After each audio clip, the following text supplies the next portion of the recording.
dalamnya partai seperti apa saya tahu. Partai-partai seperti apa saya tahu. Ingin mereka menuju ke mana saya juga ngerti. Informasi yang saya terima komplit.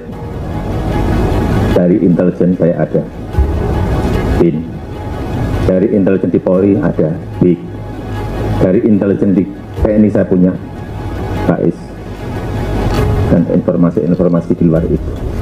Angka, data, survei, semuanya ada. Saya berikan semua, dan itu hanya miliknya Presiden.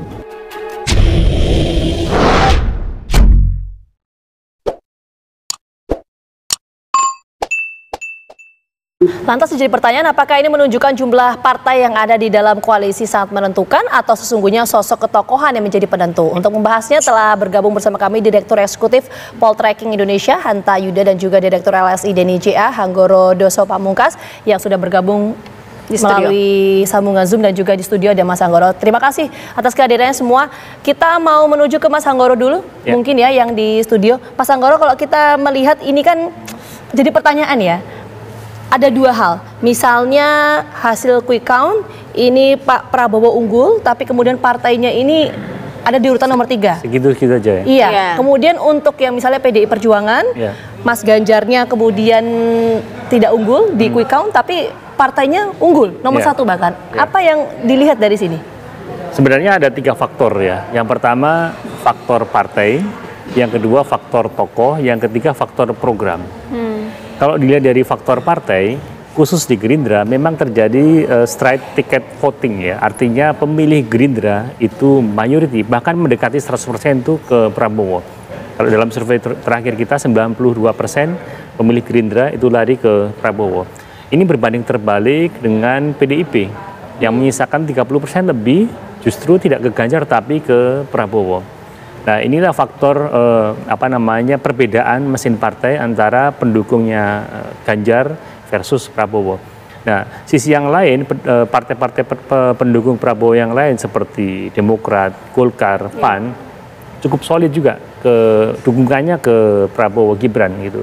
Berbeda dengan non PDIP yang ke Ganjar misalnya P3 di atas 30% juga lari ke Prabowo Gibran. Ini menunjukkan bahwa mesin partai di satu sisi kuat, sisi yang lain tidak gitu ya. Ini faktor pertama.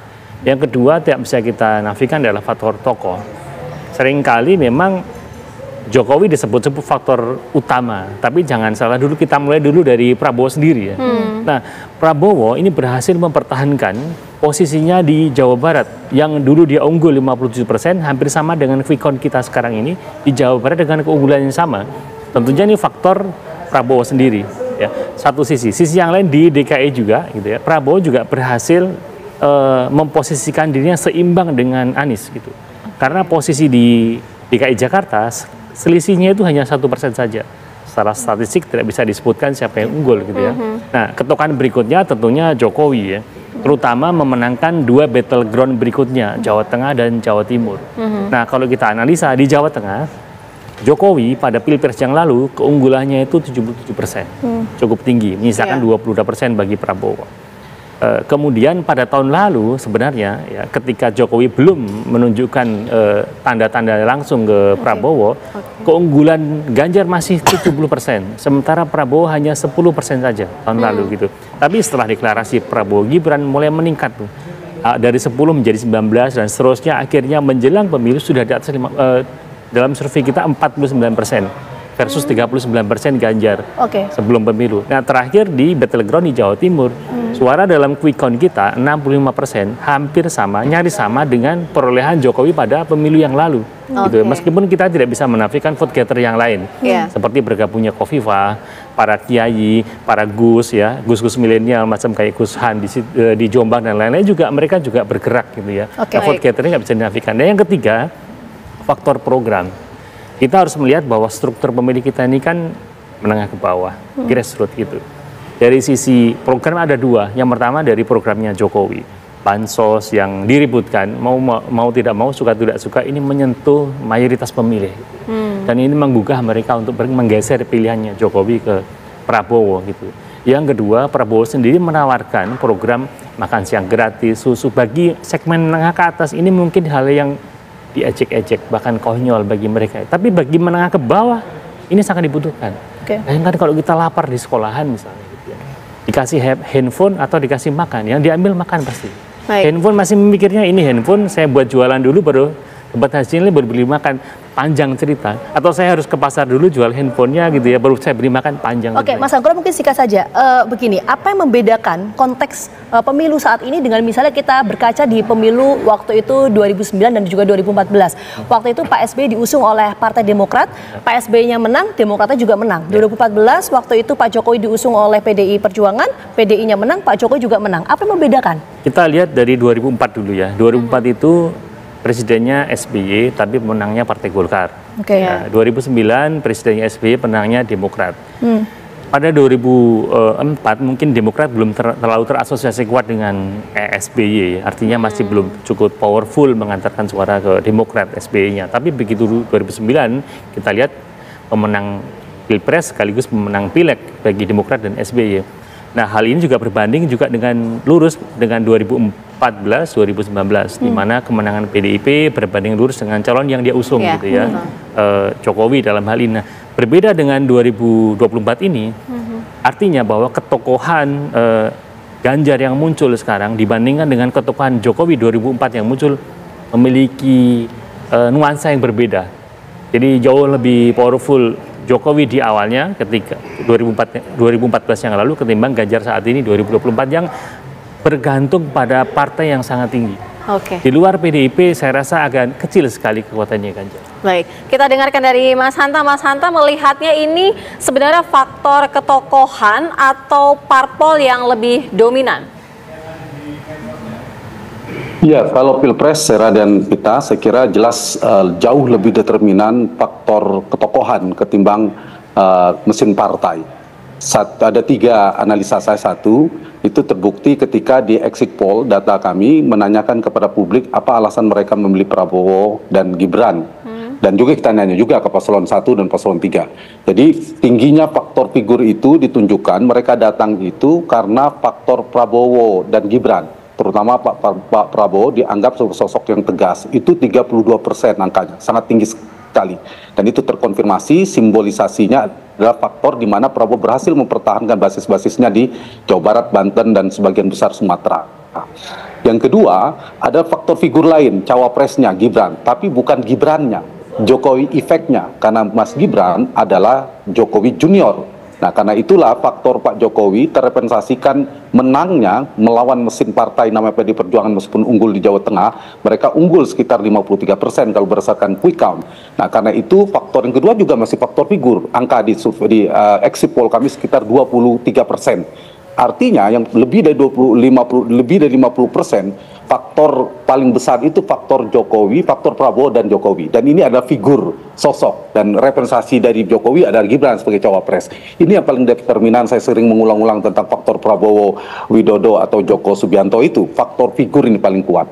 Ditambah tentu ada 10%, 5% gimmick gemoy, 10% program, dan juga ada faktor partai. Kami tanyakan alasan, kami memilih karena sama partainya, Gerindra, Demokrat, PAN, dan Golkar. Itu hanya 9%. Jadi faktor yang kedua, analisa saya adalah karena rendahnya, tidak imbangnya kekuatan tokoh dengan partai. Dilihat saja hasil dari quick count, misalnya elektabilitas tingkat perolehan suara dari partai-partai koalisi pendukung Prabowo Gibran itu tidak lebih dari 45% perkiraan, 43-45%. Sementara Prabowo Gibran itu dapat sekitar 58% kalau quick count kita perhatikan, baik poll tracking, LSI dan sebagainya, kebanyakan 58%. Nah, karena itu faktor partai tidak terlalu determinan untuk konteks Pilpres. Nah, yang ketiga, ada fenomena yang ketiga, tingginya fenomena split ticket voting. Split ticket voting ini kita bisa melihat di partai di luar pendukung Prabowo Gibran. Kalau itu kan sudah mayoritas, Gerindra, Golkar, PAN, dan Demokrat sudah mayoritas. Tapi kita lihat partai yang di luar koalisi ini. Misalnya saya buka paslon nomor 1. PKB itu di exit poll, pemilih PKB ke 01 ke Anies Muhaimin itu hanya 41%. Justru lebih besar 48%-nya memilih Prabowo Gibran. Begitu juga dengan Partai Nasdem, 45% ke 01, justru lebih tinggi, sedikit 47% mereka memilih ke 02. Jadi dua partai pendukung Anies Muhaimin itu justru lebih banyak memilih Prabowo Gibran.